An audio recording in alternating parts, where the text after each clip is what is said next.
बहुत समय पहले की बात है। एक सुंदर समृद्ध राज्य था। उस राज्य की राजकुमारी का नाम था सुवर्णा। सुवर्णा बचपन से ही सोने की थाली में खाना खाती और हर दिन उसे कुछ नया व्यंजन चाहिए होता। महल में 20 से ज्यादा रसोइया थे और रोज उनकी परीक्षा होती कि आज सबसे स्वादिष्ट और अनोखा पकवान कौन बनाएगा। सुवर्णा को सादगी से सख्त नफरत थी। खिचड़ी, दाल या हरी सब्जियां उसके लिए गरीबी का खाना था। एक दिन की बात है। एक दिन राजा को दरबार में संदेश मिला कि राज्य में कोई नए गांव से अकाल पड़ा है, अनाज की कमी हो रही है और लोग भूखे रह रहे हैं।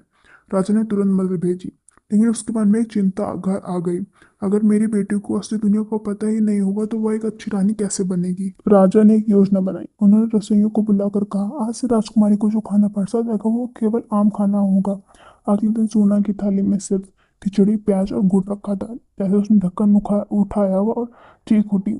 रसोई ने डरते डरते बोला, महाराजा का आदेश है राजकुमारी। सुवर्णा गुस्से से भूखी सोती रही।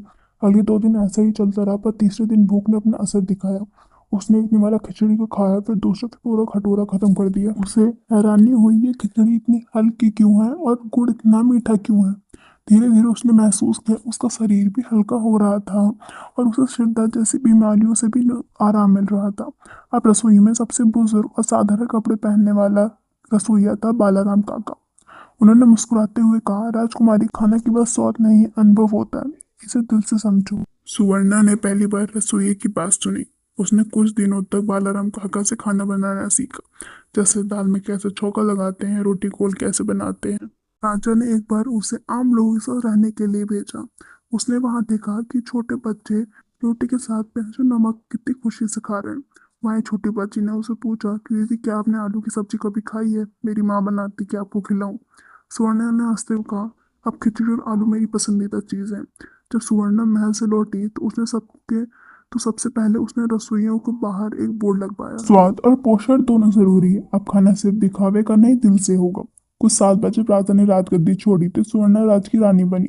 लेकिन वह रानी नहीं जो सिंहासन में बैठी, वह रानी जो खुद खेतों में जाकर अनाज बोती, रसोई में खाना बनाती और राज्य के हर पोषण में का महत्व देती। एक दिन विदेशी राजा आया और बोला, आपके राज्य की जनता इतनी स्वस्थ और खुश क्यों है? क्योंकि हमने असली स्वाद को पहचान लिया है। इस कहानी से हमने यह सीखा कि राजसी होना मतलब दूसरों की सेवा करना और उनके जीवन को बेहतर बनाना है। मतलब भोजन केवल शरीर को नहीं, आत्मा को भी तृप्त करता है। सच्चा स्वाद दिखावे में नहीं, सरलता में ही होता है। धन्यवाद।